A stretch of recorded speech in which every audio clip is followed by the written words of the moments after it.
Hello, everyone. My name is Philip, and welcome back finally after a long year away from doing this podcast. Welcome back finally to the Backslog. We apologize for things being so delayed and us not making a video or a Backslog episode since that Tifa grab bag episode that we did a year ago where we tackled a bunch of Tifa's favorite movies. I apologize if I'm stammering a little too much for those watching the VOD as opposed to watching this live. We just had to do a bunch of troubleshooting because the Fugies that you see on screen for us ended up crapping out, and we had to spend like 10 minutes troubleshooting that to end up fixing that. But with that being said, we are finally back. We are covering Fate Stay Night, something that I've been talking about for literal years on the channel. I've been begging Zen to go through the Fate Stay Night visual novel and give that a read, and she's partially read it, but I decided, you know what? Because it's taking us quite a long time to get through Danganronpa, because the plan, for those who are unaware, was that we were going to go through all of Danganronpa, and once Danganronpa was finished, then we were going to cover Fate Stay Night on the analysis videos. Like Zen was going to finally go through the visual novel and cover each route in its own separate analysis video on the channel. But because that's taking a while, I figured, you know what? I think the anime adaptations for Fate Stay Night are mostly worth watching and are mostly, keyword being mostly, a fine enough alternative to an extent. To an extent of watching the series. We'll get into it as we go through all these routes. This is going to be a multi-episode series. We're not covering every adaptation of Fate Stay Night in one stream. Today, we are going to be tackling the 2006 adaptation of Fate Stay Night, which is an adaptation mostly of the Fate route. And then the next two episodes are going to be on the ufotable adaptations of Unlimited Blade Works and Heaven's Feel, respectively. And then after that, after maybe about an episode or two break, we will be heading in to watch Fate Zero, which is the prequel to Fate Stay Night. But with that being said, I am joined, as always, by Zen and Tifa. Zen, how's it going? It's going good. I wasn't gonna talk about this, but we had all that kerfuffle earlier, so let me just kind of get into this a little bit. So the reason why things have been delayed lately is that I have major health issues. I learned earlier this year that I had a small intestinal bacteria overgrowth, or SIBO, and that has caused a lot of intestinal problems. And then later, I was not able to walk. Essentially, I found that my joints were just not working. I was having a lot of joint pain, a lot of stuff. So I'm in physical therapy. I'm getting stuff taken care of, but I've dealt with like stomach issues and walking issues, and I feel bad because I'm the problem this time. It's me. I'm the reason why some of this stuff hasn't been worked on.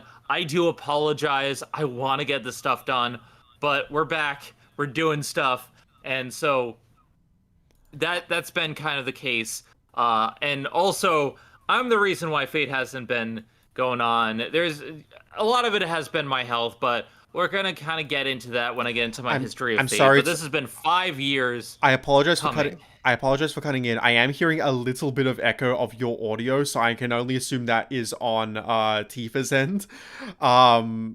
So I'm hoping, and I can hear myself a little bit as well. So I'm hoping that we'll be able to get that sorted. But Tifa, how are you going? Yeah. Work has been hell, and most of it being caused by my own anxiety. It's been a rough year for, I think, all of us, but we are coping the best we can. It's been a rough year. Yeah, it's been a lot, but I'm just happy we can finally sit down, get the Backslog back on track. I will say, I don't think we're ever really going to do this again in terms of like having a big series. Like, so, because what I was going to do initially was, we were going to do each route of Fate Stay Night and have like something cutting in like in between of like all the routes. But ultimately what ended up happening instead was that like Tifa and I went through all the entire series because I was unsure of like if I wanted to do this like with Zen included as well, because at that point like I was like, you know, still insisting that she continue the visual novel. But then we ended up going with Tsukihime as the series, like to you know be bun played on Bun Squad Gaming. So I was like, you know what? If I just wait for Zen to read the visual novel, it's going to be literally years until she gets like a lot of this context for like, you know, what happens in Stay Night. So, you know what? Get in here, Zen. We're going to do this with you as well. But that required showing Zen the entire like series, all three routes, on her own time as well, after I had literally just showed Tifa everything at like from Fate Stay Night. And that was a year ago at this point. Tifa and I watched this like a year ago. Zen and I watched this like, you know, mostly this year, a little bit of the end of last year. But yeah, so that was a journey going through like, you know, like all three routes like 2 times, once with Tifa, once with Zen. So I think this is going to be the last time where we do something like this, where it's like we cover 3 big anime projects like back to back to back like this. I did not intend for this to be how it's scheduled out, but just for our sake. To be fair, this was your idea. It was my idea. You wanted to make a big thing, and I'm like, okay, but we got to have some say as well. I do want to say that though. To be fair, I did owe you, because here's how things progress for Fate. Initially, we were trying to do a stream where I went through all of Fate Stay Night, and that went pretty well until I had health issues. And I had to put that on the back burner, and after a while, I'm just like, why don't we just do an analysis of Fate? But we were doing Danganronpa, and for Bun Plays, I'm just like, I don't know, let's see. So I decided, hey, let's do Tsukihime, it's just coming out. And Phil's like, all right, but he's like, well, while you're doing Tsukihime, let's watch the Fate anime. And I'm like, you know what? I've read enough of the visual novel at this point to where I get an idea of what's going on. I'm not going to think lesser of it. Let's watch the Deen Stay Night. What's the worst could happen? And Eliza ended up watching it with us as well. So yeah, essentially, we went through all of this in a while. I do have things to say, but I'm glad I saw most of it. There's stuff that I'm iffy about, and we're gonna get to that. The Deen Stay Night. 06 is a trip, but yeah, that's kind of my history. Yeah, so like that's another thing where it's like Zen technically had to watch the 2006 series twice, because what happened was that partway through watching the series, Eliza ended up moving in with her. So, and you know, Zen really wanted to show Eliza Fate as well. So they basically had to watch all of 2006 in their own time again before we could like really begin with UBW. So that was a little bit annoying, but we got through it. It's all good. Before I go into my history with Fate to really like set the stage there, because in case it wasn't obvious, this is me obviously showing Tifa and Zen Fate for the first time. They had no prior knowledge of Fate before watching these anime, aside from Zen reading up to a certain point in the visual novel. I believe that point was like day 5 or 6 of the Fate route. So like she basically got it was basically when they all wanted to stay the night in his bedroom, like that. And then the morning after, where you had the fallout with Taiga, with the girls, with Taiga, and then stuff like that. So like we hadn't gotten into anything major, and that's something I'll get into in a little bit. But like the prologue was great. I love the prologue of the game. But like, you know, I didn't really get into much past that. Yeah, and Tifa had just no experience with Fate whatsoever, aside from maybe a couple of clips of the Unlimited Blade Works abridged series, which we're gonna get into that mainly next time, because I got a little angry at her because of a spoiler she dropped for Zen. I'm so sorry. It's okay. It wasn't intentional. I know it wasn't. We will talk about it. We will talk about it in the next stream, because it pertains to something in Unlimited Blade Works. But yeah, I so blame actually Satan. I blame Satan. yeah. But yeah, so Tifa, what were your expectations going into Fate? Like not knowing anything about it, like coming into me showing you the anime series. It's a bit difficult to explain, at the very least at the moment, because I remember like a very vague memory of a poster that I had from a anime magazine or video game magazine that I had like a long time ago. Uh, that I remember seeing the logo of Fate Stay Night, and I'm like, oh, this looks cool. I don't know what it is. It has anime characters because this was past the height of like anime being more accepted, and this was past 2006 or around the time. I think it was a little bit before 2006 when I saw the poster, but I don't really remember the Also, dates. sorry to cut in, but But I see Fruity in the chat. Hi, Fruity, how's it going? how well for tea. And so I did not know what the heck Fate Stay Night was about. When I saw that poster, I just thought it was cool. I was trying to get my anime license Mm-hmm. with watching so many anime despite not being emotionally mature enough to understand certain themes, especially at the time. But Mm-hmm. I forgot about Fate, and up until getting to edit for the two of you, for both Zen and Phil for the channel, Mm-hmm. was when you started to show me stuff from Fate. I still remember one of the first videos that I edited was, I think it was Zen's, like the games that she played. And Yeah. one of them was Fate Stay Night. I had to look up footage, and I was like, this is supposed to be a game, but it doesn't give me those vibes. What the heck? It looks more like a well, at the time I didn't even have visual novel in my vocabulary. Like Mm-hmm. technically yes, but at the same time so I wasn't like very in the know of visual novels being games. It Yeah. wasn't it wasn't like a thing that I was aware of. So when I looked up the footage, I was like, oh, these people are just talking and talking and talking Yeah. until you explained I, it to me. And I I was will like, never uh, I will never forget trying to like show my parents Monster Prom because I was like, oh, you know, like this was when I was like really into Monster Prom like 5 or 6 years ago. So what I would like do was I would just play with a whole bunch of friend groups. I tried one night to play it with my fucking parents. Did not go well. Did not last 5 minutes. Don't do that. Your parents will not understand visual novels. Anyway, continue, Tifa. funny that you should say that. I remember streaming for with Casey and I believe also with Aaron. I can't recall that well, but with Monster Prom, I was like, oh, this looks like fun. It's like a choose your own adventure compared to Fate, and I find it really funny because I technically had already played a visual novel to a certain extent. Is Persona 5 No. categorized under that? No. It's Okay, No. like thank you, So thank it's you, like thank you, it has visual novel elements, but it is not a visual thank novel, you. no. it's There like we go. That Danganronpa or Ace D- Attorney Dan- D- or Danganronpa and Ace Attorney and Zero Escape are technically visual novels. They have gameplay elements, but they are more visual novel than they are game, you know?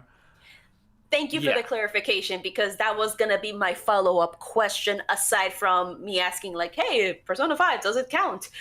Because that was like the closest to a This visual is novel just that I like was gonna get. Persona. Mm-hmm. Yeah. so when when I started to check out a little bit of Fate, like I didn't like go knee deep into the pool that was the Fate series. I Mm-hmm. just like dipped my little pinky toe in there and being like, oh, okay. And then one day you said, hey, what if I showed you like the anime, because it was gonna take a long ass time to play the visual novels, to actually read, to actually make the choices, sorry, that will lead me down a certain path. Mm-hmm. And like you've told me, there's many paths, and the different iterations of Fate Stay Night that we have available thanks to Ufotable and I can't remember the other Studio animation Deen. house. Okay, thank you.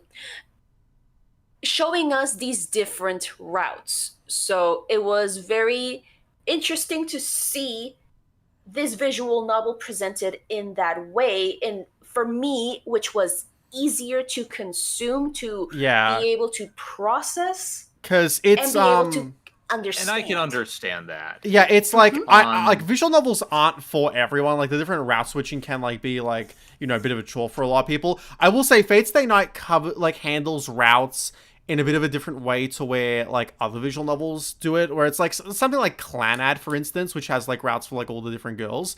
Like I wouldn't say that you can make like a full anime out of like all those different no. character routes. You know, it's like oh no, it yeah, was it's going to be very difficult. well, no, it's not even that it'll be difficult. It's the fact that like a character out in something like Clanad isn't like its own story, quote unquote. Like it's not like something you can build an entire anime around because it all feels like it's still under the like one same story. It's just you're switching the perspective of like, you know, okay, we're focusing on this girl and like focusing on her, and like then you reload to like do different choices to like do another girl. But like it still feels like it's one general big story. You're just focusing on like someone different. With Fate Stay Night and now the Tsukihime remake, well, technically original Tsukihime as well, but like especially in the remake, with Type Moon visual novels, it's more like the different routes are completely different narratives. Like they're wholly different stories that focus on their own unique things. Like, you know, and they tell the same general like they follow the same general premise, but the events are so different that it's like it's not the same story as each other. So you need to do all three routes in order to like properly tell like or properly do the narrative justice. And yeah, it's like it's a genre I've really started getting into more and more. I still have a big backlog and like bucket list of like visual novels I need to finish. Like after I'm done with all the Type Moon stuff, I'm gonna start reading Umineko because everyone raves about how amazing Umineko is, and I really want to experience it myself. But yeah.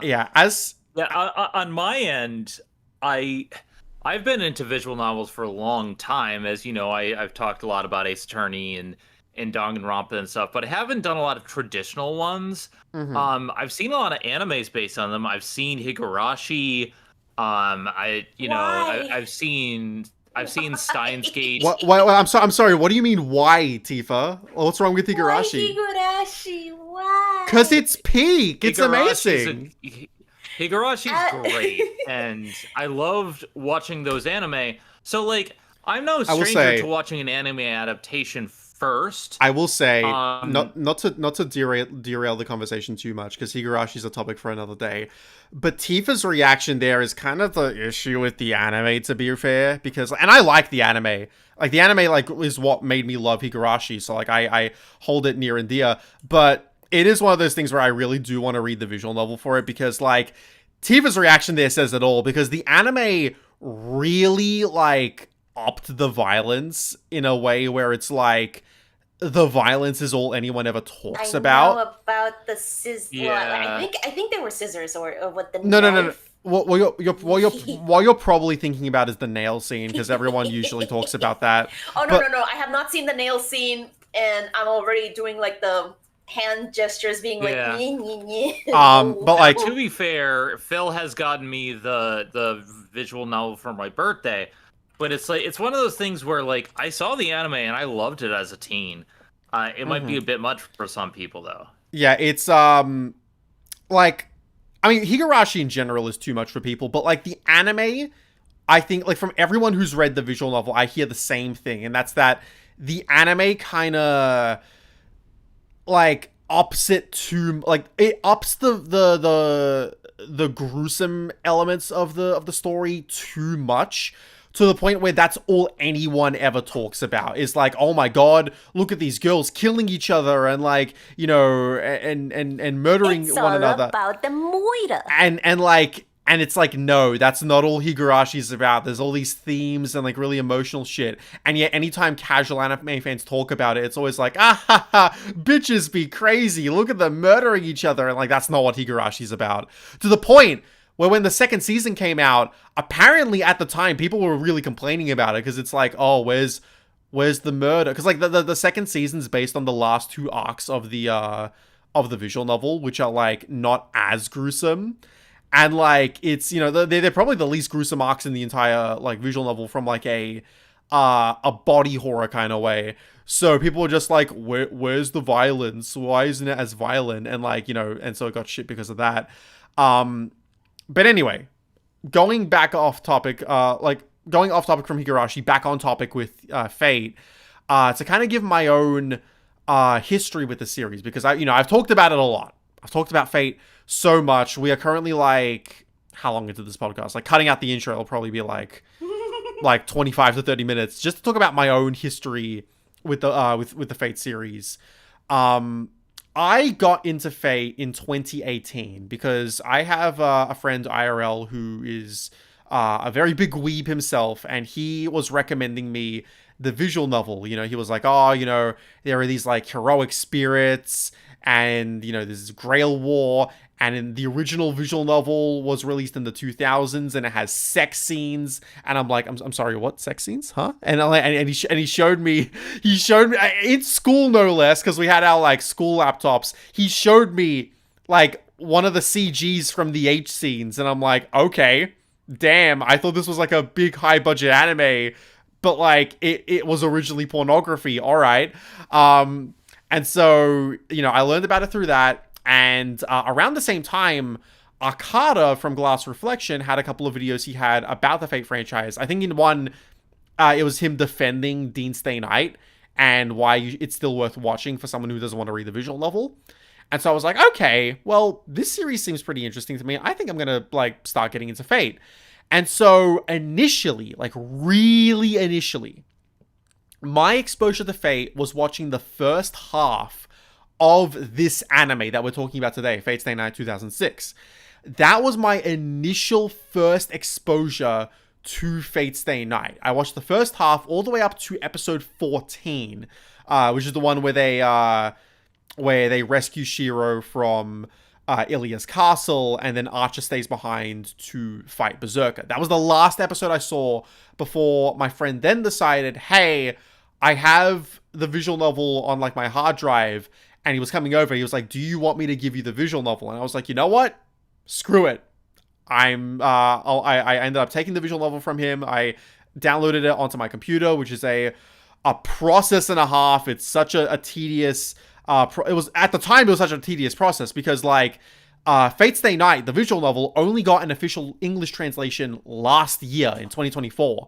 Back then, we had to rely on the fan translation and downloading a Japanese copy of the game, which required setting your locale to Japanese, downloading 3 exe files, creating save folders in certain parts of your computer. It was a large process. I had to go through it multiple times to download Fate Stay Night onto like multiple computers and multiple friends' computers. So it's like, it's a big ass process. Luckily, you don't have to do any of that shit anymore. You don't have to worry about that process. You can either just go to Steam or the eShop and just buy and download the game, which is like, oh, thank God. Like, it's the hardship is over. It was a chore, let me tell you. Yeah. It was a chore just to get it installed for the stream series. It was crazy. Yeah. It's also known as we didn't have that much accessibility back in the day compared to especially nowadays. And so anybody here who has been born in the last 18 years or whatever, I'm hoping this stream is rated M for mature. you children have it easy. Mm-hmm.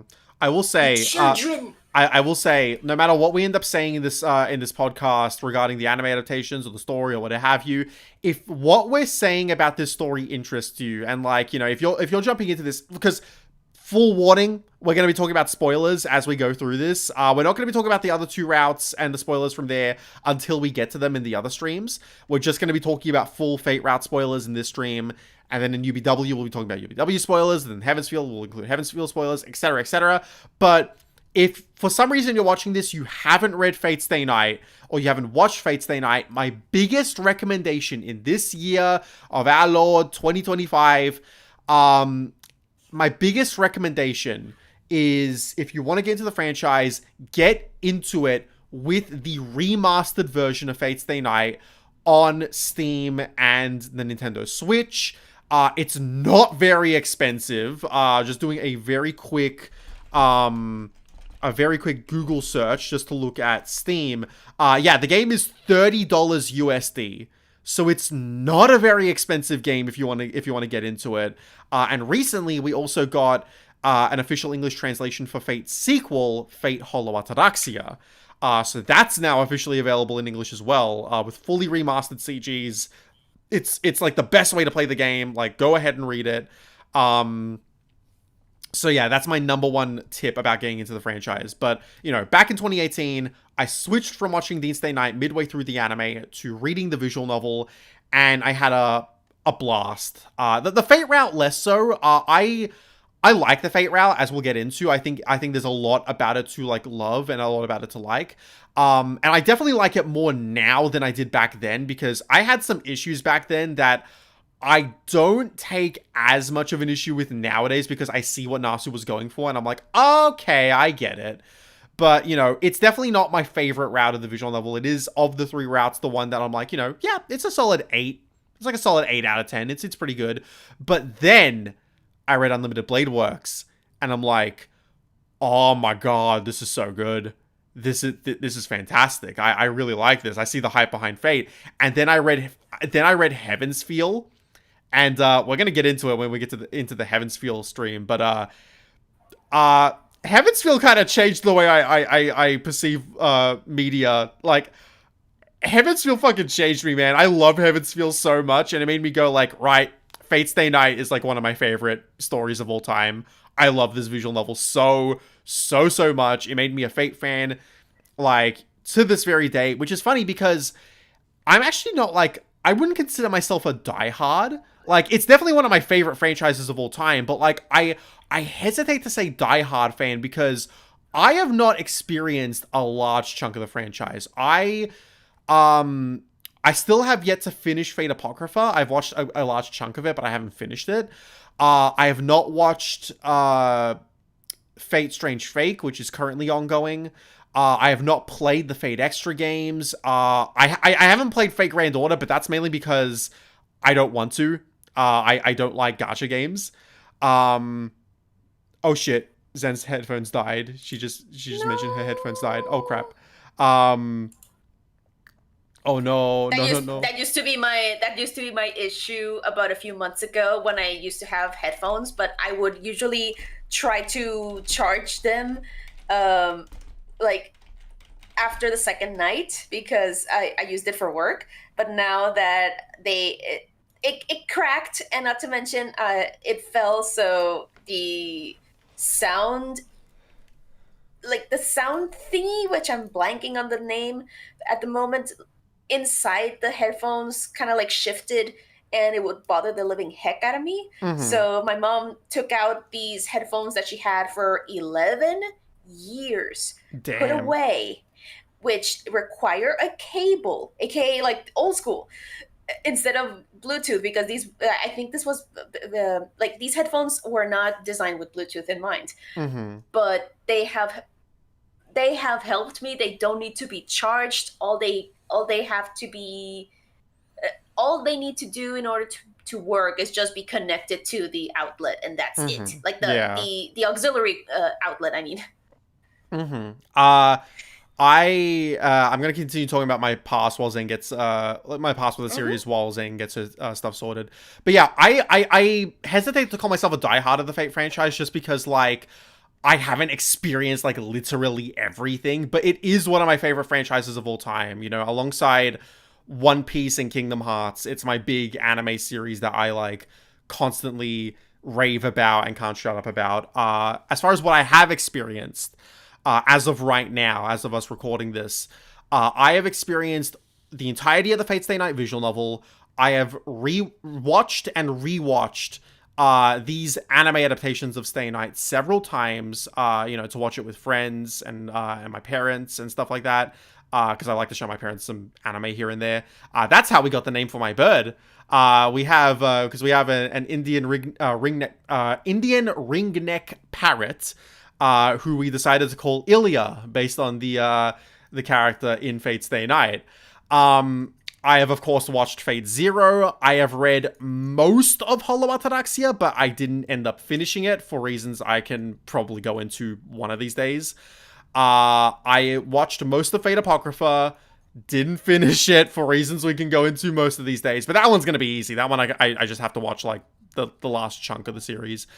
I have seen some of the adaptations of Fate Granddaughter, and as far as the Nasuverse is concerned, which is like the wider franchise that covers like all of the works from Type Moon, I have read all of the Tsukihime remake, and I'm currently going through the original Tsukihime. I'm going back through the near side routes. I'm going back through the near side routes of Tsukihime, so I can I don't want to hurry through those because I want to see how they are in the original, but it is content that I have mostly already seen thanks to the remake, so I am trying to hurry onto the far side routes so I can experience those. But with that being said, that's basically all my history. Zen is currently troubleshooting getting her headset Headphones. her headset all sorted on her end. So with that being said, do you want to give your general impressions of Fate 2006, Tifa, and like what you ultimately think about the anime? So like for those watching this for the first time, like who have no like little knowledge on the Fate franchise, this is the first of 3 routes for Fate Stay Night. It is this is an adaptation of the Fate route, which is the main way you split the 3 routes is that the Fate route is focused on Saber, Unlimited Blade Works is focused on Rin, and Heaven's Feel is focused on Sakura, the 3 main heroines of the visual novel. This route is focused on Saber. What did you think of the Studio Deen adaptation of the Fate route, Tifa? As somebody who had never been exposed to the visual novel, I thought that compared to the Persona 5 anime, which I did watch a few years ago out of curiosity, Yeah. and I also think it was either after I helped edit the Danganronpa anime review, I think. Mm-hmm. Um, it was interesting because I I've known for quite a while, hence why I brought up both Persona 5 and Danganronpa, the Mm-hmm. animated adaptations. I I've known for quite a while that sometimes games being turned into anime, or let me rephrase that, like anime being made as an adaptation of a certain game does not tend to come out as good. Mm-hmm. Because unfortunately with anime you only get like 12 or maybe 24 episodes, or even 50 if you're lucky, depending on the anime and the budget. It will still not be that faithful to the source material due to the fact that whether it's anime, whether it's a movie, whether it's a live action TV show, there will be a lot of restrictions and there will have to be a lot of sacrifices being made compared to video games where there is actually no time limit. People like myself who adored Persona 5, being my first Persona game, to be honest, I loved how it did the story and how there were so many like side stuff that I could go through and read and just spend time with the characters. And then you see the adaptation, there's a lot of sacrifices being made, as I mentioned just moments ago. Mm-hmm. There's going to be things that you expect to see in the anime adaptation that will not happen, and you will be sorely disappointed or outright upset. I I did not have that with Fate Stay Night. So I thought it was a decent adaptation going in blind. I Mm-hmm. did understand the whole story with the information that was given to me. So I didn't think it was that bad of an adaptation, even coming from somebody who is more ingrained, more deeper into the Fate Stay Night pool, as I could use that as a metaphor. Yeah. And I will And say, mhm. uh, you finish your sentence and I'll Oh, jump in and sorry say what I about was going to that. say. Yeah. I did like how the story progressed, how the characters interacted with each other. There were a few moments where I was, if I recall correctly, because this has been a while, where I was like, "Oh, shut the fuck up," or being like, "Oh," or just going all like bonkers, being like, "Oh my god, this makes sense. Oh my god, Mm-hmm. the reveal," and don't worry, I'm not gonna spoil anything, including how, and I think I'm getting ahead of myself in this point. How certain characters that accompany the humans, just to put it like that, because I think we're gonna talk I about mean, this in a I mean, moment. they're all humans to be fair. well, Like, well, to yeah, be fair, yeah, but you know what I it's mean. How there's masters and servants. Yeah. Thank you. Yeah, I didn't want to get ahead of myself just in case, but well, you took that step. Mm-hmm. How you have the masters who are the people who are in current day Japan, Yeah, and then in you the have Holy Grail War. servants in the Holy Grail War, and then you have the servants who are characters from history and myth.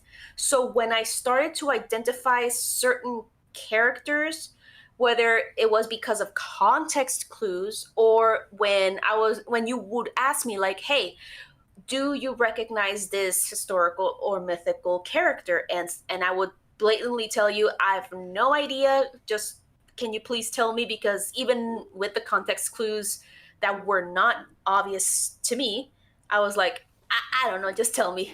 This is what happens when you have ADHD. Well, ADD for myself and possible autism. I'm Mm-hmm. sure I have it, but I have not been properly diagnosed. Yeah, please. Yeah, like just the note to everyone out there: do not identify as having one thing or another until you have a diagnosis. Self-diagnosis is not a it is not a healthy thing to do. So if you suspect something, then do not identify as that until you have it diagnosed. Just a Yes. PSA Yes. for anyone out Just there. a PSA.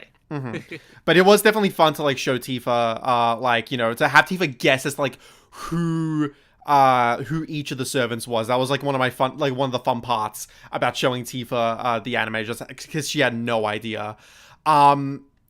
On like I think I do want to say, because I will pass it off to you, Zen, to like get your thoughts on the 2006 anime, but I do want to say that, like, for anyone not in the know of this franchise, the 2006 anime adaptation is often derided by a lot of fans. In fact, I think I'm going to get a lot of shit from Type Moon fans if they ever happen upon this podcast, because they're going to be like, why the fuck did you have them start with 2006? Because this adaptation is often derided for being a less than ideal adaptation of the Fate route. And here's the thing. I know that this anime adaptation is not perfect. It has a lot of flaws, and it is not the ideal way to experience the Fate route. But I think it is a serviceable adaptation of the route regardless. I think people give it maybe a little more shit than it deserves, because I think that there are highlights and good points about it. There are actually some points about this adaptation I think work better here than in the Ufotable shows, and we'll get into it. But ultimately, it is the only adaptation we have of the Fate route. And I think it's worth watching from that perspective if you're not going to read the visual novel. Although, again, I do recommend you read the visual novel, but, you know, that's just me. Zen, what do you think about this adaptation? First of all, how do I sound? Do I sound good? You sound good. You sound perfect. It's good to. Okay. It's good that that's all sorted. Tifa had to Okay. Tifa had to step out just because her just because her mom ended up coming into the room and interrupting. We're having technical difficulties. My headphones died. I thought I had them fully charged, but I think the problem with my AirPods is it doesn't tell me when they're charging. It just there's no light notification or something like that not on for your mine. headphones. Okay, that Not on my sucks. AirPods. It should have. They should have that kind of notification. Hopefully, Like, Yeah, I don't really. Yeah, I do apologize for this stream in particular. For one thing, taking forever to come out, and then for another thing, just like being off to like a messy start. You know, we're kind of jumping all over the place as far as like, you know, our histories with the franchise and like context from the series and all that stuff. Hopefully the next two streams. I'm sure it's fine. Yeah. I'm sure it's fine. Yeah, I mean, the thing with Fate Stay Night is it's a prologue. It's to get you into the story. And on my end, I'm going to be real here. I love the actual prologue stuff with Rin. I love Rin as a character. And I love that portion. And then when I get through the stuff that they did with Emiya for, like, the Kirei stuff. But then past that, when I was playing through the game, I gotta be honest, it's so much slice of life.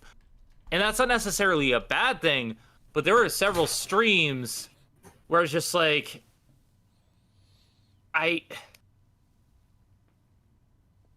Look, I like it, but there was a lot of points where I'm just like, move on with it. And that entire stream where, like, they were talking about, like, you know, staying in the house and stuff like this, and I'm like, Fate stay in the get kitchen on with the war. Fate stay in the kitchen. And it's just like, I liked it, but I was just like, okay. And then we get to the 2006 stuff. And I'm sorry, but I wish I had played the visual novel for one reason alone. They rushed through so much of the prologue. So I'm at least glad I got that context. Yeah. But, like, the prologue is so rushed to the point where they have both of the stuff that's happening with Rin and Shiro at the same time, and it does not work, and they rush it down, and it's just like, oh my god. Yeah. And they rush through the explanation with Kirei, and it's just like, I can't recommend 06 as an adaptation because, one, it rushes through so much, expecting viewers to either know it or to, we want to get to this stuff, and it spends so much time with the slice of life stuff and the sex stuff, and I'm just like, I will say it also adds in stuff from other routes, and I'm just like, no. Yeah, we'll get into it. I will say, like, this is absolutely not a perfect adaptation. It has so many flaws. To give a little bit of context, this came out in 2006, only 2 years after the visual novel had been out. And I can imagine Studio Deen and Type Moon didn't know if they were actually going to have multiple adaptations of the series. And so as a result, when sitting down to make the series, they were like, okay, let's have the Fate route as a base. But because we don't know if we're going to ever adapt Unlimited Blade Works in Heaven's Feel, let's include elements of those routes in this adaptation. And well, the thing is, I say that, but like, there's nothing really from Heaven's Feel in this show. It's like they have something with Sakura in like the Costa route, where it's like, oh, she kidnapped Sakura and she's gonna use her as a vessel for the Grail, and it's like, that's brushing up slightly on Heaven's Feel spoilers, but there's nothing in Heaven's Feel that's actually taken and put into this show, you know what I mean? And the Unlimited Blade Works stuff is like one scene with like the Rin hallway chase early on into the route, which happens in Unlimited Blade Works, but not in the Fate route. I don't know why they decided to pull that forward. Maybe they just thought it wouldn't be like, you know, impacting anything if they did that. But, you know, that is more time you could have spent to, like, flesh out other stuff, but I digress. But then I think the big culprit is the caster stuff, where they just they do 2 or 3 episodes that is just abridging the caster plotline, which is like half of Unlimited Blade Works. Like, half of Unlimited Blade Works is dedicated to Caster being the primary antagonist for Shiro and the gang. And yet they abridge all that into like 2 or 3 episodes purely so it can say, hey, Caster got her time in the spotlight in the Fate route, because regularly in the Fate route, that doesn't happen. Caster gets taken care of very quickly, like really, really quickly, to the point where we don't even see the death of her master or the death of Assassin on screen.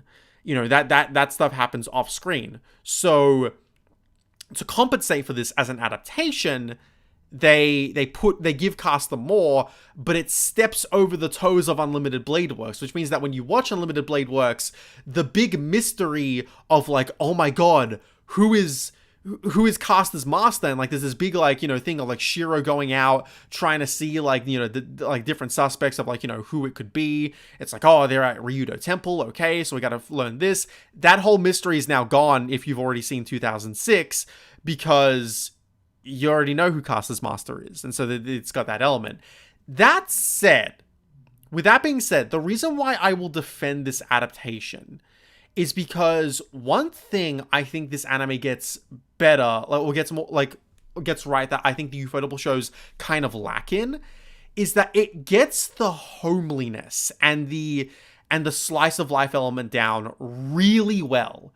I think the slapstick element of the visual novel that is quite oftentimes not really talked about, I think that element is handled beautifully in the 2006 series, because obviously Studio Deen ain't known for their stellar animation. You know, like Higurashi didn't look the best. This certainly doesn't look the best. You know, like even nowadays they are clowned on for the season of 7 Deadly Sins that they ended up doing. So it's like, you know, they have exceptions, but for the most part, Studio Deen are not well known for their great animation. But that limited animation is used to great effect when it comes to the comedic elements of the 2006 adaptation. And I know you mentioned, Zen, how like the pacing can often feel very like slow in the visual novel, because like, you know, you're going through a lot of scenes of them just talking about, you know, cooking stuff and like, and being strategic about how they're gonna like, you know, go through the Holy Grail War. I'm gonna be honest, I've actually come to appreciate how like the slow pace can benefit the routes in Fate Stay Night, because if there's one thing I'll give Tsukihime over Fate Stay Night, is I think that like the pacing of, and I can only judge via the remake, because like, you know, it and the first half of the Arcwood route in the original are all I've read from Tsukihime. But I think that the Arcwood route in Tsukihime is perfectly paced. It keeps things going. It keeps things moving at like a constant, steady pace. So I can see how going back to Fate Stay Night and things being much slower can feel off. It can feel like we're dragging our feet. But I actually think I can appreciate that stuff more, because especially when it comes to Unlimited Blade Works and Heaven's Feel, the way I see it is that like the first half of the route is us putting the pieces onto the chessboard. You know, it's us like introducing the key players, like bigging up that mystery and like keeping that like the suspense like ongoing. And then when you get to the second half of the routes, that's when all the stuff really starts moving, and like, you know, we keep things going and going and going. You know, most of the slice of life is done. You know, in the case of the latter 2 routes, in the Fate route, we do have, you know, Shiro going on a date with Saber later on and all that stuff. But like, you know, I still think that the slow pace helps to like build character and build the dynamics between Shiro and like the girls. But you know, what do you guys think? So I put on my anime list, I rank this at a 6 out of 10. Same. Mostly because I think this is not a great adaptation. However, when it does add some really cool elements. For example, there's an anime-only scene where you see Archer fighting against Berserker. Mm-hmm. And it's amazing. Yeah. It is one of the best things put to animation. That is the best thing that this anime adds. Because most of the stuff they add is like stuff that they're trying to like fill in the gaps of, you know, like taking Unlimited Blade Works and Heaven's Feel into consideration. What they should do, if they ever decide to finally remake the Fate route, what they should do is do what they did with like the Archer and Berserker edition, where they, you know, fill in the gaps of stuff that we didn't see in the visual novel. Because, you know, we could see Gilgamesh going, because it's heavily implied that Gilgamesh was the one who ended up killing Caster's master and an assassin. We just didn't see it, and like Rin says like, oh, Caster, did you kill your master? And like it's left very up in the air, but like, you know, the implication is that no, Gilgamesh was the one who ended up doing that. So you could show that. Nowadays, with more, you know, context from what we've gotten in like other Fate properties, you know, we could expand on Artoria's flashbacks, because you know, we've gotten stuff like the Garden of Avalon audio CDs and light novel that go more into in depth on like, you know, the history of King Arthur in the Fate franchise, and you know, we can add that stuff to a remake, you know, to expand that stuff. And of course, we can do what this anime did and have Archer versus Berserker. So if they ever do a remake of this route, I do hope that that's the stuff they like expand upon, kind of like what Unlimited Blade Works did on like showing more of Caster's backstory, you know, as opposed to just, hey, let's bring stuff from the other routes over into this one because we don't know if we're going to get an adaptation or not, you know, or other adaptations or not. And it's like, this isn't the first visual novel adaptation I've seen. Mm-hmm. I've seen Danganronpa the animation, which I think is worse. Yeah, it's absolutely worse. A lot. I spoke about that a moment ago. Danganronpa the animation is absolutely worse because it cuts out so much that it just feels by the numbers. Mm-hmm. I've seen the Ace Attorney animation, and I thought that was it was pretty good. I'd give that more like a 7, because that at least, you know, it has some issues, but it still has the heart of the series. Mm-hmm. And with Higurashi, I haven't seen the original, but like I liked it here. But when it comes to Fate Stay Night, what really holds it back is that it rushes the first bit to get past the explanation of the Holy Grail War. It rushes through so much of it. Then when we're there, it focuses so much on this slice of life nonsense, which is fine in the visual novel. It's fine in the visual novel. I have some problems with it, but it's fine because we already got this build up. So we know it, but now we don't have that build up. So now we have like nothing. And then out of nowhere, we get this amazing fight with two of the servants. And I'm like, okay, this is going good. And then it rushes through something that's not part of the anime, not part of the visual novel for this route. And then it just decides to get rid of it. And then it goes on with something else. And it keeps bringing elements. And it takes its time with other things. And it's ends very pretty imbalanced. Well with the Saber stuff. But like, it is so paced horribly to the point where it rushes, it slows down. It rushes, it slows down. And then it rushes, and it just like, I can't get a feel on the pacing. Mm-hmm. It's very imbalanced, because like it's trying to be an adaptation of the Fate route while also bringing new stuff in, while also truncating the prologue. So like we're not covering the entire prologue. I think Unlimited Blade Works did it well as far as like dedicating an episode 0 to the prologue, and then the official episode 1 is focused on Shiro's perspective. I think that's the way. The Unlimited Blade Works prologue is so good. This is what I wanted, because like they barely focus on Rin in this, and it's like the whole point of the visual novel is they're showing you through her eyes what's going on, mm-hmm. and then they bring you a protagonist who knows nothing, so you get invested. And here is just, it does not work. It does not work in this regard. However, I will not say this is horrible, because it's still entertaining. Yeah. There's still a lot of stuff that you can tell are interesting. It feels half-baked. And it's not like they take out everything. The core stuff is there. It just doesn't feel fully formed.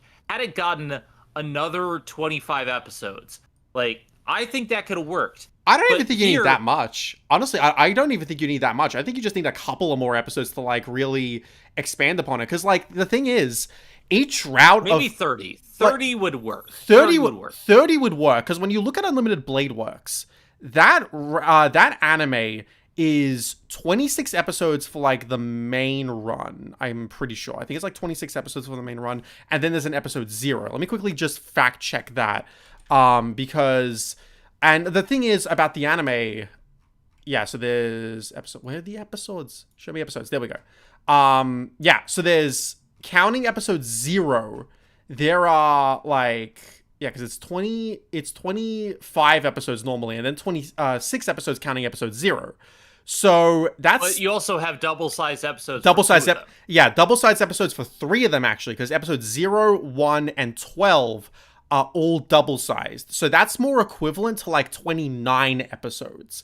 So like, So yeah, that's what I was thinking. Like a 30-episode anime. If we got that, where you don't have to rush the prologue, you give an episode 0 for the prologue, and then you get to the actual stuff, and you're not constantly rushing. And then instead of inserting this new stuff, like you keep the Archer fight, but you focus more on Saber and focus more on Rin, that would be fine. It feels like there's a bite taken out of it, and they rush to conclusion, and that's something I don't enjoy.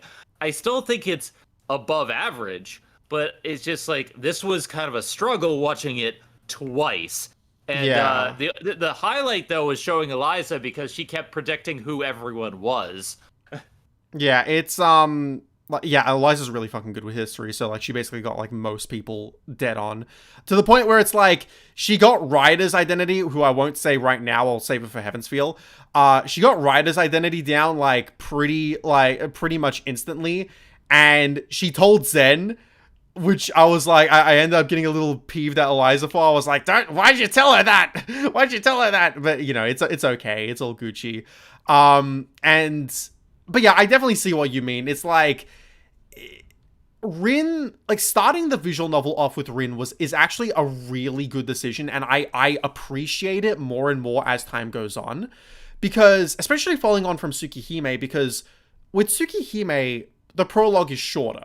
It's only about like half an hour to an hour long, depending on your reading speed, and it's Shiki, you know, in his past interacting with Aoko Aozaki, who, you know, was able to fix his, well, not fix, quote unquote, but able to suppress his mystic eyes. If you don't know what I'm talking about there, go read Tsukihime.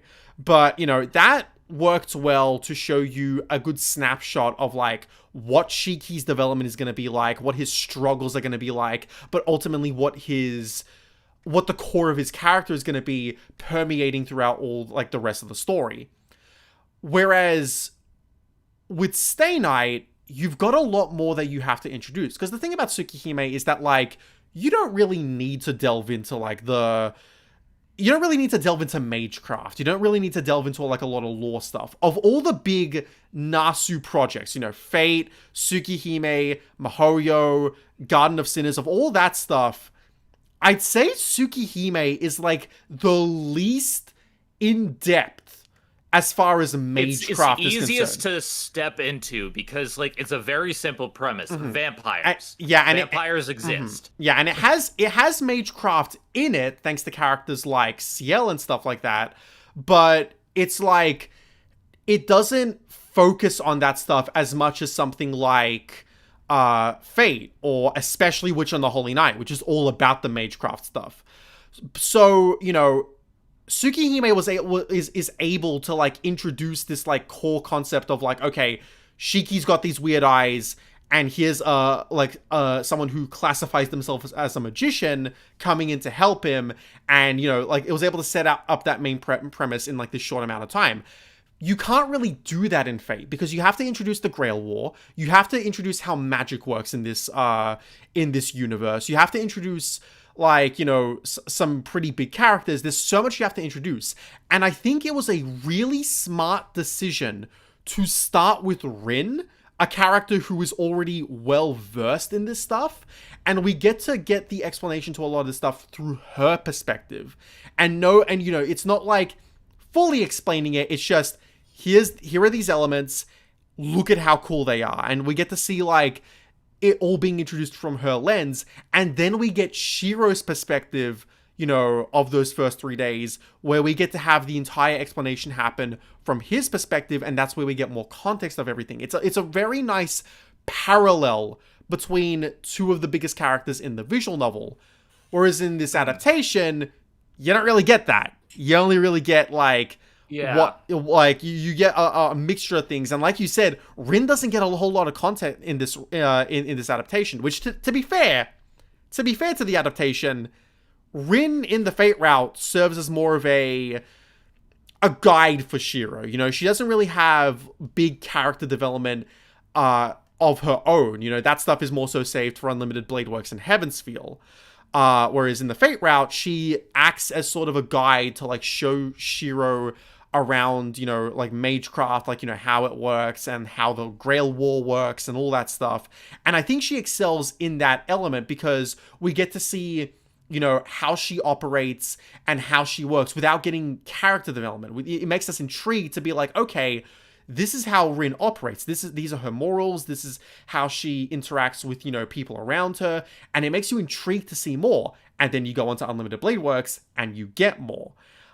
So that's how she's meant to be in this route. But it does hurt that, like, we don't get that initial hook on her character with the prologue, because I feel like that adds a whole lot to, like, you know, make you intrigued about her, as opposed to just going, oh yeah, here's this really cool, like, you know, classmate of Shiro's who's also a mage. You know, it's very rough. I can't deny that much, you know. Tifa, you haven't talked in a while. Do you have anything to input on, like, how you found the pacing, how you found, like, the information that was, like, delivered to us? I was gonna say something when Zen was talking, but I was like, no, this is her moment to shine, because of course, it's rude of me to interrupt. Don't worry, I do it all the time.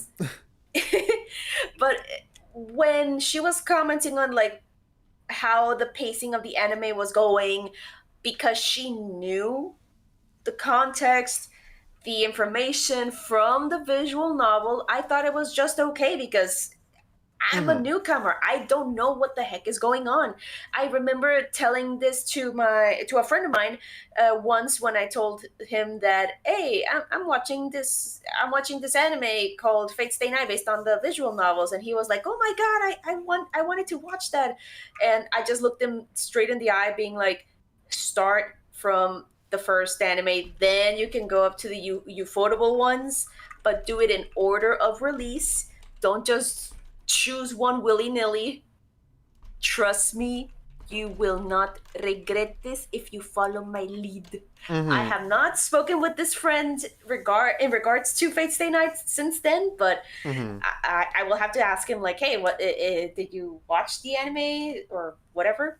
Yeah, just to be clear though, when you say really in release order, to be clear, that's more so in the sense of, like, the order of, like, the routes. Don't watch it in like true anime release order, because doing that, you go from Fate 2006, Fate Zero, and then Unlimited Blade Works and Heavensfeel. Don't do that. Wait to watch Zero until after you've experienced Stay Night. Or this is the preferable way to do things. What I would recommend is reading the visual novel, then doing Fate Zero, then Unlimited Blade Works and Heavensfeel via the anime adaptations, because then you have all the context from Stay Night you need going into Zero, while also being able to pick up on the Zero Easter eggs going into the adaptations. So yeah.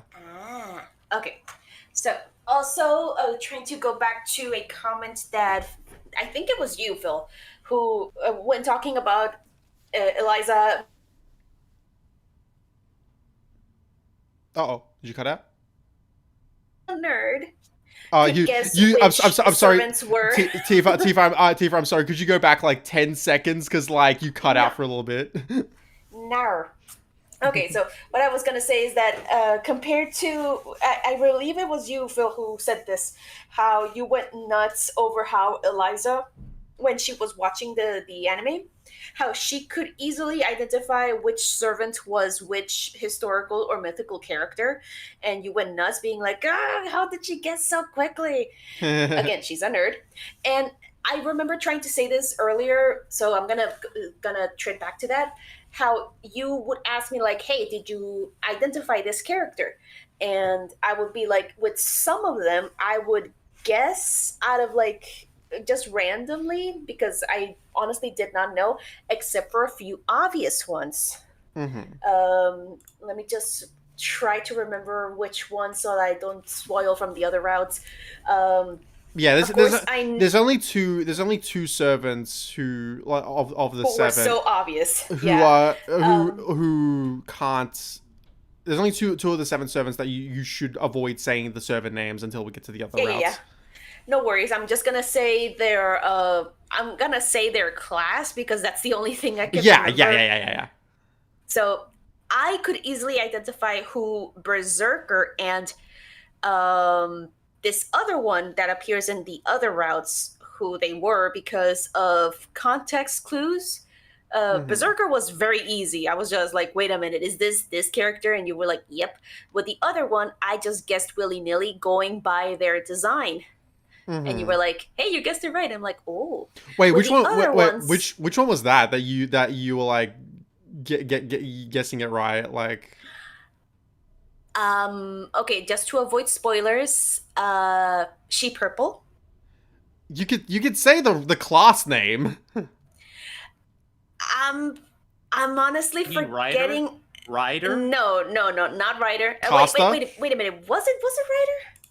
Let me look this up real quick. There are two purple ones. There are indeed two purple ones. There is Ryder and Caster. And technically, you could say who Caster's identity is Yes, because it is Ryder. Ryder. It was Okay, Ryder. okay. Then hold back on Ryder because we don't learn about her identity till Heavensville. Yeah, that's why I didn't want to say anything. And with Caster, I believe. Let me just confirm real quick. Yes, with Caster, because of the context clues, I believe it was in. Was it in Unlimited Blade Works when we get her backstory?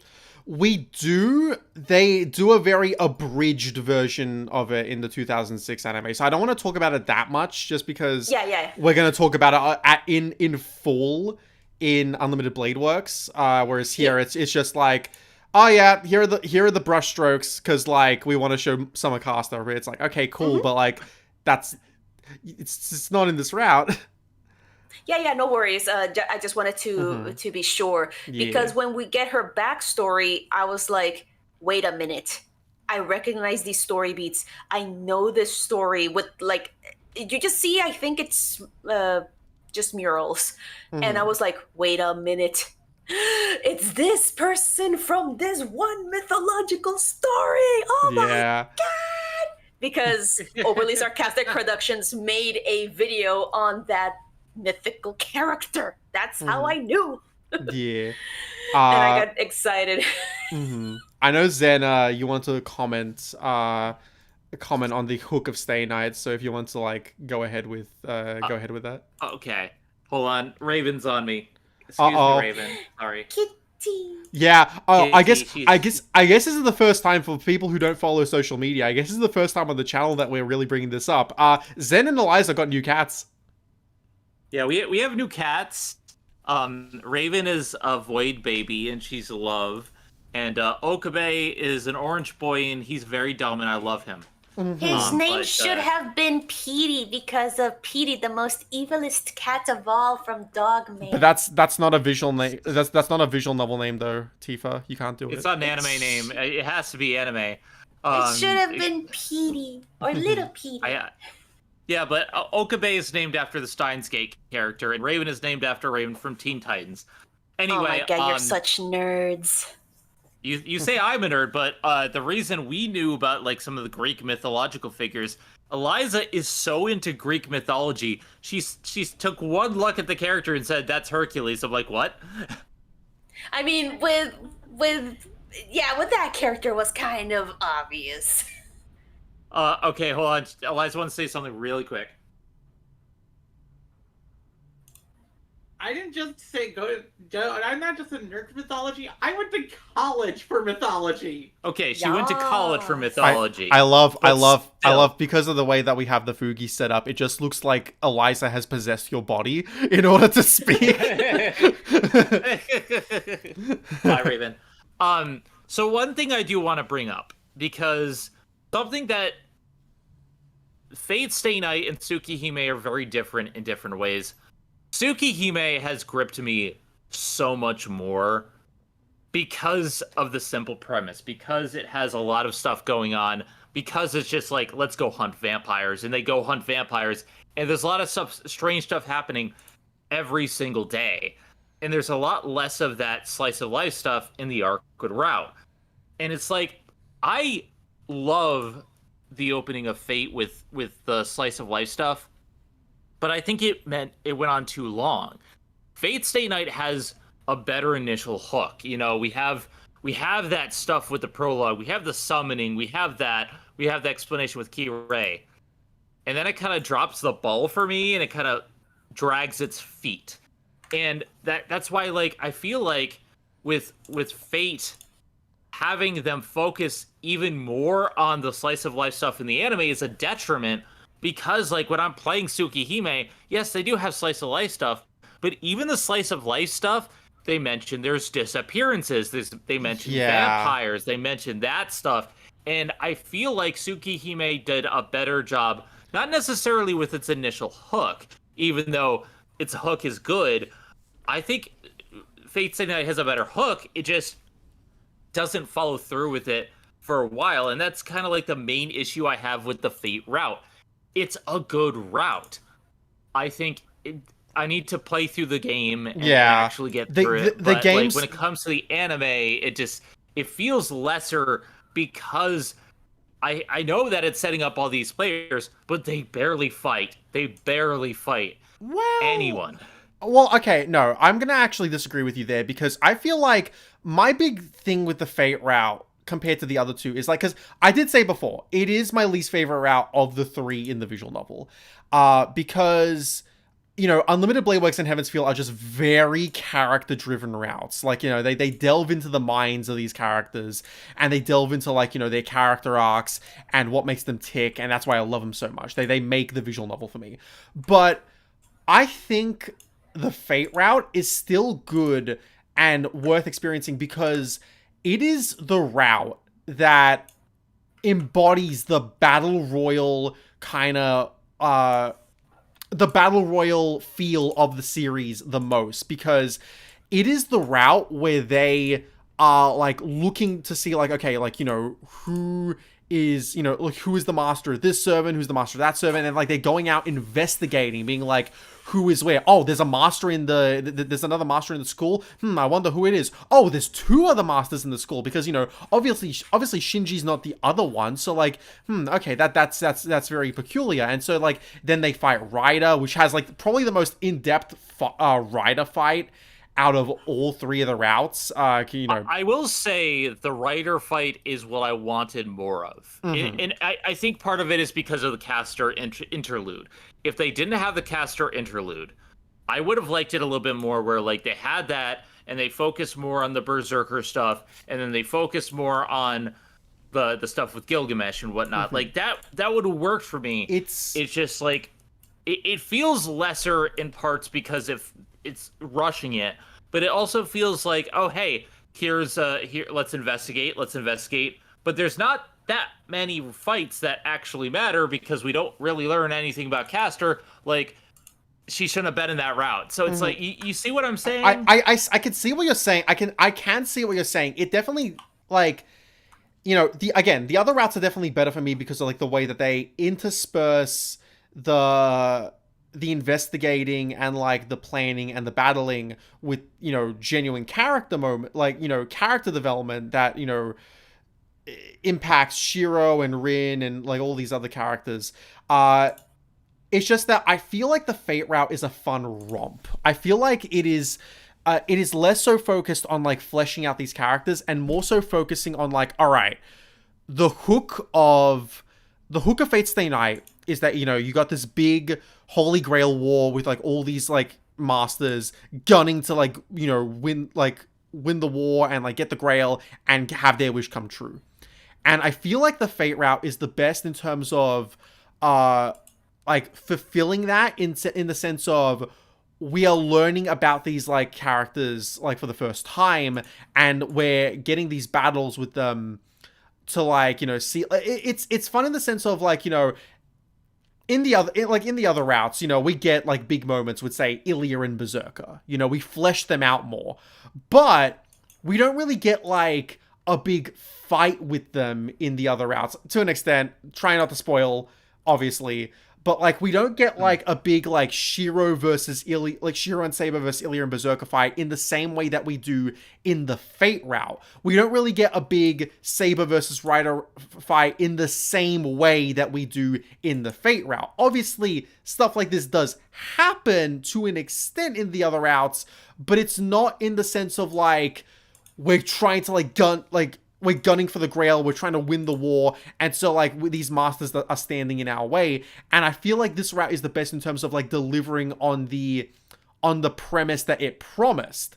And it is very good at investigation. And one thing that I like that they didn't put in the anime, and I think that's part of why I don't like it as much, in the visual novel, they give you stat sheets that slowly fill in as you learn about these characters. And I'm just like, yes, that's what I want. They can do that. It makes the visual novel such a fun read. I think Fate Stay Night is a story that is so perfectly intertwined with that of like of the visual novel medium, because like it is something that, you know, as you read, you will constantly get these like updates to the stat sheets to show like, you know, what information you've learned, like what noble phantasm everyone has, like what master each servant has. It works really well from that perspective. It also makes the routes, like the 3 individual routes, it also emphasizes just like how it emphasizes the progression of the 3 routes and how characters proceed. And like this is something I'll talk about more when we get to the other 2 routes, but I love seeing the progression of each of the characters. Like it's something you can't really do. It's a unique kind of character progression that isn't really seen in other in other stories and other mediums, because in something like, say, a comic series or a television show, it's the same version of the character that we're seeing from beginning to end. Whereas here, we're seeing 3 different Shiros, 3 different Sabers, 3 different Rins that exist across 3 different routes. And to see how we get their development across the 3 routes is very interesting. Like, Ilya is my big go-to example, where in the Fate route, you're supposed to be very weary of her. Even when she joins the Emiya family, even when she, you know, she ends up joining us, it's like, you know, everyone but Shiro is like, Shiro, are you serious? What the hell is wrong with you? She tried to kill us. Yes, that was me. Why are you bringing her on board? That's what I was. Like, yeah, it's why like, are you bringing her around? Yeah, and like, that's the point. You're supposed to feel like that. But Shiro's just like, I don't know what it is. It's just, I can't leave her by herself. Like, at the end of the day, she is a child. She is like, because obviously Shiro doesn't know her actual age. So it's like, Ilya's just a child, so we have to bring her on board. We can't just leave her by herself. But even still, you're meant to be weary of her. You're meant to, like, find her suspicious. Then you get into Unlimited Blade Works. And again, without saying much, stuff happens. And you're like, oh, Ilya must be protected at all costs. Holy shit. Yeah, that was me. That was yeah. I love Tifa's reaction to that in particular, because that was the point in Unlimited Blade Works where I was like, yes, I've got her. And so I'm like, I love that in particular. But at the same time, Ilya doesn't get too much in Unlimited Blade Works. You know, it's like she gets the least in UBW than she does in the other 2 routes. But what we do get hooks you to the point where it changes your perception of who Ilya is as a character, and you're more willing. Whereas, you know, by the end of the Fate route, you're like, why the hell did Shiro bring her on board? Now, going into Heaven's Feel, you're like, you want to see more of her. You want to get more of her past. You want Shiro to, like, have a deeper connection with her because you know the shit she went through. And that works in Heaven's Feel because that's the route that really focuses on Ilya. Well, in the visual novel, they focus on Ilya a whole bunch, but we can get to that when we get to it. Not in the anime. And I'm just like, here's the thing. Unlimited Blade Works is my favorite route. Mm-hmm. I still think the Arcwood route of Tsukihime is better, but it's a very close thing. When it comes to the Fate route, I get that it's setting these things up, and there's stuff that I really like about it. And I just feel like it doesn't have a good enough ending for me. But then again, I've only seen the anime where things are really funky and they move stuff around. and stuff. Like, I want to like the Fate route, but at this point, I would rate Heaven's Feel way above it. Mm-hmm. But that's because the anime did a better job. I don't think it did a perfect job. It didn't, but yeah. like we'll get there. Mm-hmm. Heaven's Feel. It's one of those things where I had more times where I was crying and happy and enjoying myself in Unlimited Blade Works and Heaven's Feel than I ever did here, and it doesn't have those standout moments. I do agree with you, Zen. Sorry for interrupting. Mm-hmm. Hence why I haven't been talking that much, because It's all I feel good, all bad good. for interrupting. Talk. I find it quite like peculiar and also interesting in terms of how you were talking about this version of the adaptation, the 2006, and also Unlimited Blade Works and Heaven's Feel. And then I started thinking, like, why do we have like these different opinions towards these routes, especially how they were adapted? Aside from, hey, some of us have played the visual novels, some of us have not. And I feel like with Heaven's Feel, it's more like emotion and character driven. Mm-hmm. And then we have Unlimited Blade Works, which is more, I want to say, story, lore, and action. Here's the exact way that like it is constantly be put, including from Nasu itself. The fate route is the question.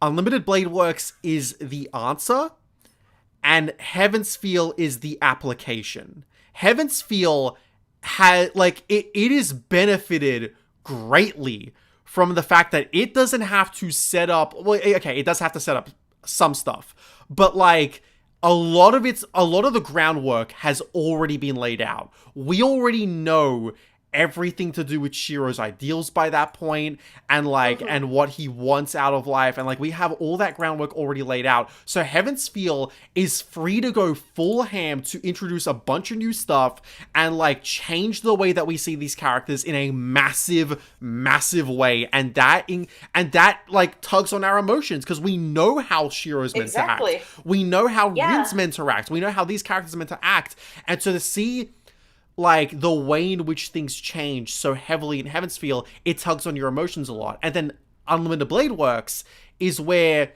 we take all the context that we already know from the Fate route, and we see it like expanded upon and delved into in Unlimited Blade Works.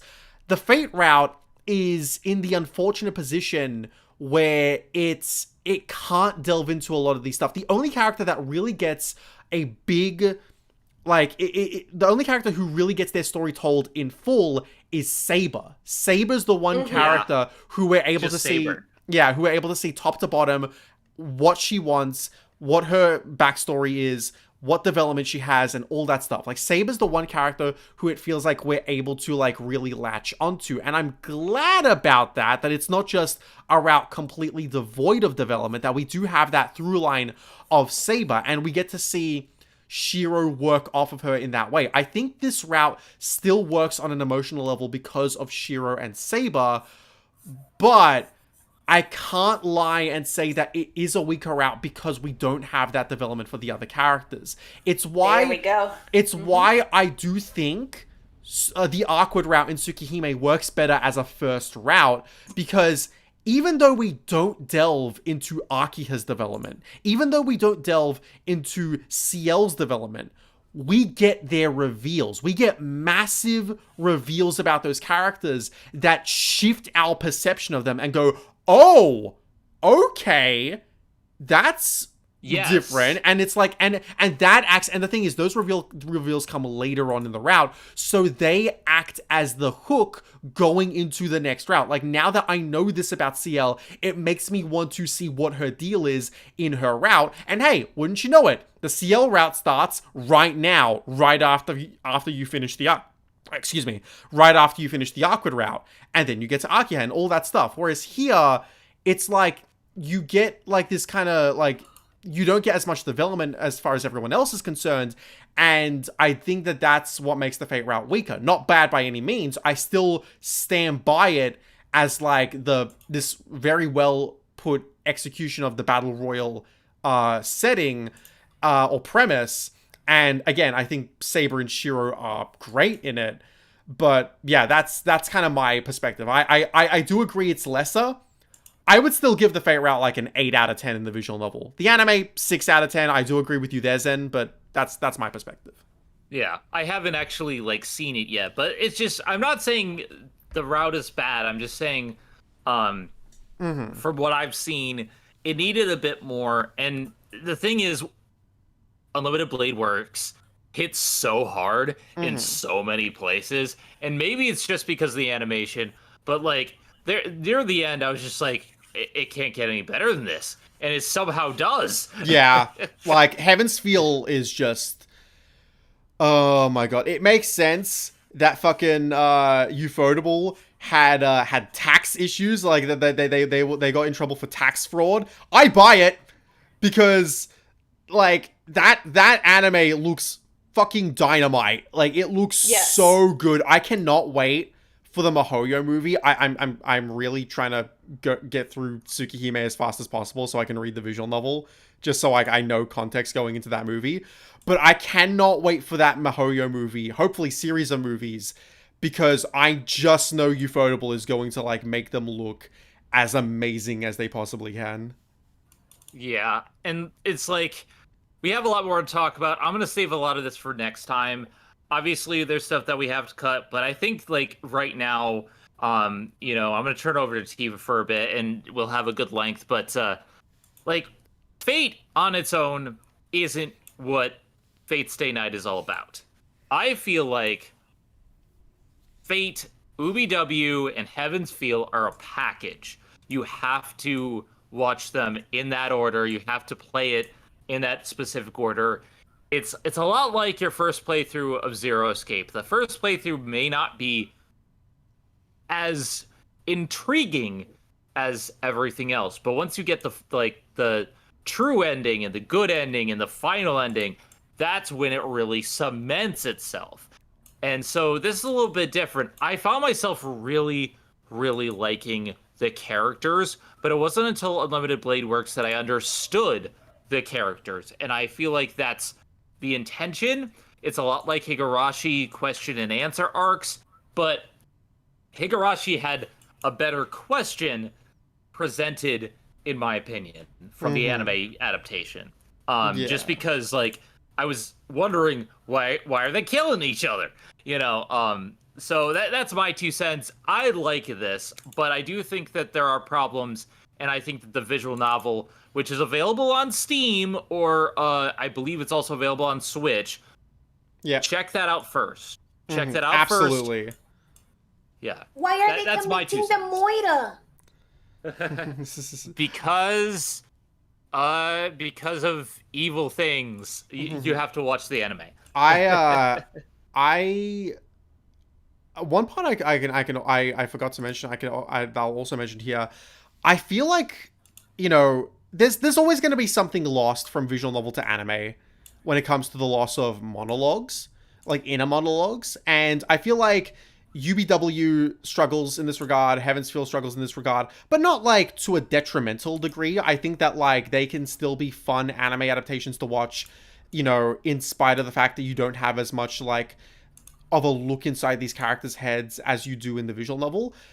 I feel like the 2006 anime is really like put at a disadvantage in the sense of you don't get to see Shiro's thought process in looking at Saber's dreams, because a big part of like looking at these a big part about looking at like about the servant and master dynamic is that a master can see their servant's dreams and have a look into their past.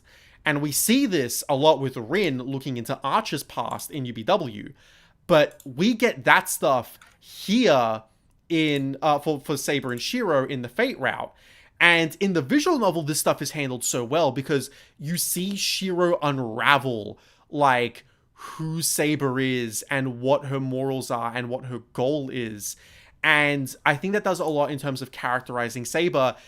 They don't do as much, like they don't put as much effort into it in the 2006 anime as they do with Rin and Archer stuff in the UBW anime. Like, I feel like getting Also, the CG dragon. Oh god, yeah, the fucking CG dragon. Like, the thing is, that scene, because the thing is, I didn't see that scene on my first read of the visual novel because, so I'm gonna throw my hands up and reveal myself as guilty. I read with the H scenes the first time I read Fate's Day Night. I just thought it would be funny to do so. Yeah. Duh. He is a degenerate and proud. Because he's a degenerate and proud. Yeah, like well, come on, I get peak dialogue, like Rin fingering Saber and being like, "Huh, I didn't know that. I didn't know I swung that way."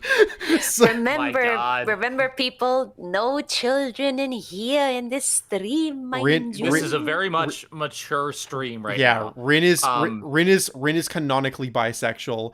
But so I didn't read that dragon scene in the visual novel on my first read because I read with the H scene, so I didn't have the replacement scenes available to me. I went back and looked at it. I went back and looked at it because obviously the dragon scene is a replacement scene for that threesome. And so I read it and I was like, oh my god, this is such a good way to convey the bond between Shiro and Saber and like and to see like their connection. This is such a good way to convey that. What does the anime do? It's just CGI dragon flies around, looks bad, and Shiro like falls down and then he wakes up. There's no monologue from Shiro about like what this means and like how and the connection he has with Saber. There's no pondering about that stuff. At least with UBW and Heaven's Feel, you get some of it. There are some points in those adaptations where Shiro has inner monologue. You don't get that like at all in this adaptation. And it makes it so that like, and the thing is, the ending of the Fate route is very emotional. It's such a good ending. Like Saber realizing that she can't keep running from her duties as King of England. She has to like go back and like face him dead on. And the ending where she's with Bedivere and like she's saying go toss Excalibur into the lake and I'm going to be like sleeping for a long time, and like it's so emotional, it's so heartbreaking. It's really fucking emotional. And in the adaptation you don't really have that same level of like connection because you don't get to see Shiro ponder about like Saber's struggles. You get it a little bit, but you don't get it fully fleshed out. And I think that's a shame. I think that's the biggest shame because Saber's the only one in this route who gets like full character development. And I feel like the fact that they didn't flesh that stuff out in the adaptation is to its detriment. It's a fun watch. I think the comedy is well done. I think they were able to get the fights done as well as they possibly could, even with the shitty animation. But like, it's serviceable. That's what I like to call this adaptation. It's serviceable. It's not great. And I think that comes in large part down to the pacing and the fact that they didn't have as much of the development that was there in the final version. My voice hurts. You saying all of those things, like, it literally had me thinking about both the Full Metal Alchemist and Hellsing, the original animes that were released, because, of course, these are based off of a manga instead of a visual novel, a digital visual novel, and how the animes, like the animes, like each of the anime had to. The adaptations had to diverge from the manga because they weren't finished at the time, and that led a lot of people to be like, "Hey, some things here don't make sense with with what was set up." Yeah, and then you talked about how there were more moments of nuance, and also having like the inner monologues of the characters, as you just mentioned, especially with Dragon. And it kind of made me remember how with Full Metal Alchemist, I watched the original first, and then I watched Brotherhood because I was like, I don't want to skip out on anything. And I even looked up online like how it would be like set correctly, to like not have any information missed out. And I think Fullmetal Alchemist Brotherhood is the superior version, but it's still okay to watch the original compared Mm-hmm. to Hellsing, where with Hellsing Ultimate, the character development of Sarah's Victoria, I thought it was handled a little bit better in the original anime compared to Ultimate, but Mm. Ultimate does make it seem like, oh, you already watched the original anime, so we don't need to see that. And I'm like, Mm-hmm. I Ultimate is the superior version, but it really missed out on that. So yeah, when it's you like that. mentioned That's that, it reminded me of those yeah, moments. it's kind of the sad part about like readaptation, where it's like they just say, oh well, yeah, you've probably seen the original anime. It's like, yeah, but if you're more closely adapting the manga, Mm-hmm. then like shouldn't you not rush through that stuff? It's one of those things where it's like I haven't seen FMA, but I wanted to experience the original manga story, so I'm like, I'm gonna watch Brotherhood, and Zen's like, no, you gotta watch 2003 because then you won't be Yes, able to you come gotta back watch to it. 2003 first. And so I was like, you know what? Compromise. I'm gonna read the manga first, then I'll do 2003, then I'll do Brotherhood, and that's what we've decided on. But that's for a later date because Mhm. we have plans for FMA. Yes. I know you want to talk about the animations, Zen. So what do you want to have to say about that? I Yeah. wanted to say that so that Zen could speak with her lovely dulcet tones. Hello. So yeah, first of all, I do say that I watched FMA original and I loved it, and I feel like you should watch that first regardless, simply because Brotherhood rushes through some parts because they assume you've already seen the original version. So that's a little bit of detriment there. But, however, I will say that I've heard both are great. And, I haven't read the manga, so we're going to do that eventually. It just takes me a while to read stuff. Mm-hmm. But while I was away, I did hear you talk about the animation. I thought about it. I'm like, oh my god. One of my major problems is that the Fate route is one where they feel out and do a lot of fighting. Mm-hmm. They don't have a lot of like definitive fights, but Lancer v Archer. Yeah. You have Ryder, you have stuff like that, and Lancer v Saber and all this other stuff. And the fights are so bad They're pretty because bad. they barely animate them. And I'm like, when the CG of the game from years ago is better, that's saying a lot. Yeah, And like, Because you can fill in the blanks in your brain. it's no, you don't even have to do that, Tifa. You don't even have to do that because it's like it's easy to just look at the Ufotable shows and be like, look how good the Ufotable fights look, and point and laugh at the Deen fights. Thing is, you don't even have to do that because I think that the fights in the visual novel are just better anyway. Like, in fact, I think there are some visual novel fights. Yeah. I think some of the fights in the visual novel beat the Ufotable ones. Like, I won't go into detail about it, but like Nine Lives Blade Works in Heaven's Feel, it was good in the anime. I think the visual novel still trumps it just because you get that monologue. You get the bit by bit like commentary in like Shira's head of the fight. And like you don't even have to compare to the Ufotable shows, even just compared to the visual novels. First of all, Takeuchi's lovely CGs, which look brilliant. I love mid 2000s. I love the CGs. I love They- mid I love mid 2000s Takeuchi art. Like Takeuchi art nowadays looks good, if not a little more homogenized.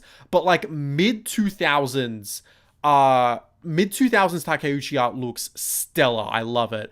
And accompanying the art is like really well told fights in written format. And to take that and and turn it into very stilted fights with stilted animation, it's not ideal. See, here's what gets me. It's like, I saw the CGs, and what sold me on the visual novel immediately, it was a thrust like lightning. Yeah. That CG and the way they set it up. It's so beautiful. And then you actually see these fights in action, and they're not great, except for the Archer versus Berserker, where I think they put all their budget. And Yeah. I'm just like, that was cool, but the rest of the fights are just so lesser because of it. And it's like, Unlimited Blade Works and the Ufotable adaptations do some great fights. But I'm gonna be honest, the 2006 is way worse when the CGs of the game are better, and it's just like, heck, I've seen stuff in Tsukihime that's better than this, and I'm just like, Yeah. And like it feels like they didn't have enough budget. it talking about it more and more makes me like almost consider dropping it down to a 5, which like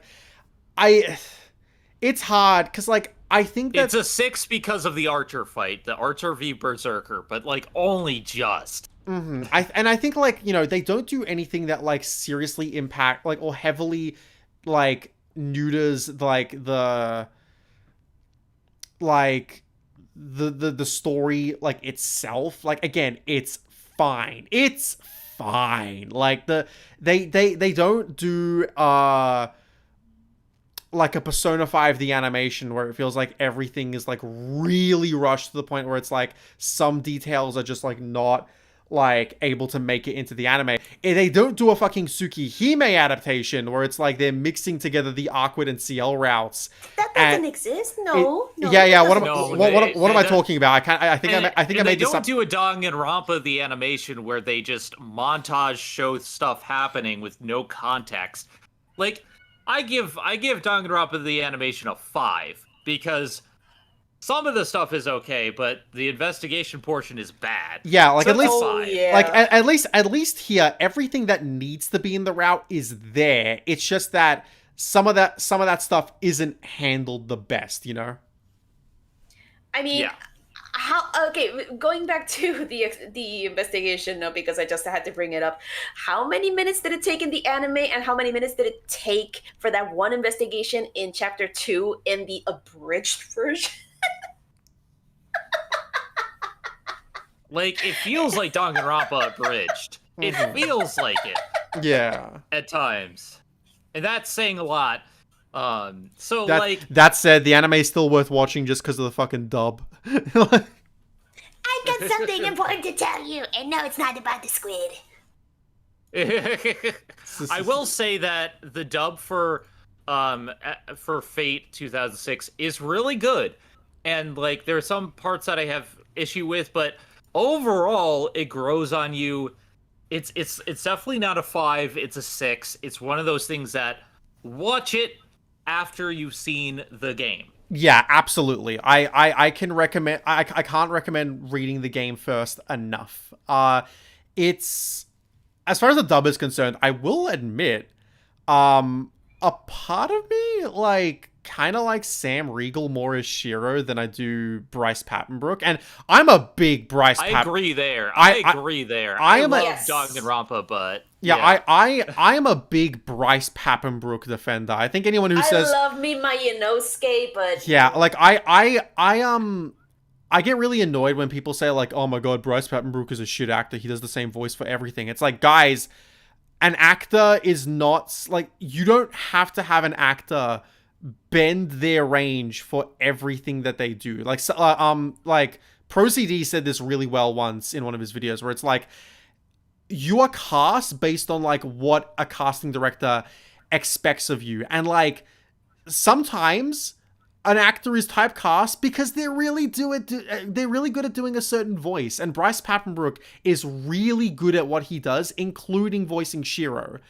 That said, as far as like a voice actor who embodies like what I hear as like Shiro, I think Sam Riegel just knocks it out of the park, Agreed. I think like some voices are a little bit iffy, but Sam Riegel is the most like down to earth feeling voice actor. Like, he feels like he fits the character so much. Like, and hearing him, I'm like, this is the character. Yeah, like I'm always gonna have an attachment to the Japanese version because I've spent so long with those versions of the characters, not just because of the Stay Night visual novel, but also because of Hollow Ataraxia, the clips I've seen of Carnival Phantasm, the Today's Menu for the Emiya Family anime, which I've also seen. That's the one that I need to watch because I saw it and I was like, oh, this looks cozy. It's really cute, and you can't. You mean Fate Stay in the Kitchen? Yes, And you you stay in the kitchen. and you can watch it, Tifa, because it is purely slice of life, and you have all the context you need for it. But yeah, so I've just grown so accustomed to the Japanese voice cast, so like I gravitate towards them. But there are some actors in the dub who like are basically on par, if not a little better, than the Japanese cast. Like Chris, we'll get to it in the Ufotable shows, but like Crispin Freeman as Kirei, mwah, mwah, perfecto. He's so good. How he eats that mapo tofu. God, it's so good. I love Kirei. I can't wait to talk. Like, we didn't talk about Kirei. Yeah. Like we completely glossed over Kirei, but I think Kirei's a character The better. anime glosses over Kirei in this adaptation. To be fair, I think Kirei's a character who is best talked about when we get to Heaven's Feel. Because that's like when the crux of his character's really shown off. Because I remember for the longest time you were like, Phil, why do you like Kirei so much? Like Kirei's like such an awful person. And then we get to the end of Heaven's Feel, and you're like, oh, because Heaven's Feel is actually delving into him, and that's part of the thing. Is like Fate does not delve into Kirei all that much, and less so in the anime, where they gloss over so much of his impact, and not having the prologue has the same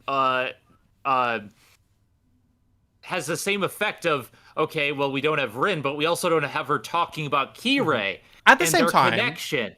At the same time, I think that having Kirei be this like maniacal, like, you know, almost black and white villain helps to kind of build him up, because then you're not expecting in Heaven's Feel to have like this like really in-depth explanation as to like why he's as evil as he is. Because like by then you're just like, yeah, he's like, you know, we had a joke where it's like, you know, did I mention I'm not a villain? And like, you know, did I mention I'm not a villain? Yeah, because like that's how he comes across. And like, you know, so I feel like him being like, you know, almost black and white evil like works for the first two routes, because then when you get to Heaven's Feel, you're like, oh shit, we're getting more context as to like why he is the way he is, and it like really strengthens things. So, you know, it's one of those things of like seeing the development grow across the different routes. Mm-hmm. So yeah, like there's a lot of stuff that we're going to be talking about in Unloaded Blade Works and in Heaven's Feel and other stuff. My thoughts in general, I think Fate Stay Night is a great premise, and the visual novel, while it has some faults, I liked what I played. But I think it takes a while to get going. Still, I think you should play it over this adaptation, because, you know, it's a holy grail war, a bunch of people fighting, there's a lot of stuff, but you don't get that interpersonal thoughts, you don't get the development, you don't get like their headcanons and like the stats of each character, and it's like, I feel like this is a game you should play rather than watch in this instance. Mm-hmm. And you also miss out on the bad endings where Shiro gets folded into reverse Japanese style by Berserker, or he becomes a head. He just becomes a head and an arm, or when he's in the Ironsburn Castle, there's a bad ending where you know, because Ilya's like, oh, you know, you could stay here with me, and like, you know, you could join me, and there's a choice there where you can play along with her and say, okay, I'll join you, and if you do so, then she turns you into a fucking doll. She turns you into a toy. It's great. So yeah, like there's a lot of great bad endings in the visual novel. I love bad endings in Time Moon visual novels. They're so good. Especially in Tsukihime. Like, oh my god, Tsukihime Remake had such great ones. But yeah, people will be able to see those when we get to those parts of Bum Plays. But one day we'll get all the parts of Tsukihime out. So yeah, we will. I can't wait for you to get to the CL route, because oh my god, it's so good. But to wrap up Fate 2006, I mean, I've mostly said my piece. This is an anime I enjoy from like you know, seeing the slice of life elements executed, and I think the comedy works well. I think it is a serviceable adaptation. You know, having read the visual novel, I can enjoy it in a lot of ways. But would I say like, oh yeah, this is the adaptation to go to like, you know, get into the series? only if you are adamantly against reading the visual novel for some reason, then I would recommend watching this. Otherwise, no, just read the visual novel. Like the visual novel is the best way to get into the series.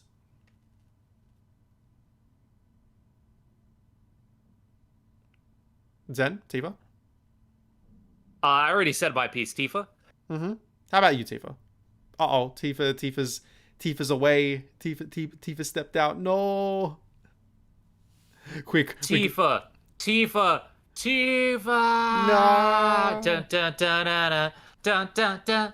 I think my favorite joke regarding like a Metal Gear reference, I think they were going for a Metal Gear reference. But there was this old Lilo and Stitch game for the PS2 called Stitch Experiment 626. It was like a very early PS2 title. And Jumbo, it's basically like a prequel that a non-canon prequel at that, because the Lilo and Stitch the series like makes it non-canon. But it's a prequel where Stitch is like going around from planet to planet with like Jumbo like guiding you. And he's like talking to you throughout the game. And there's a joke where he's like, 626? 626? No! Oh, wait, there you are.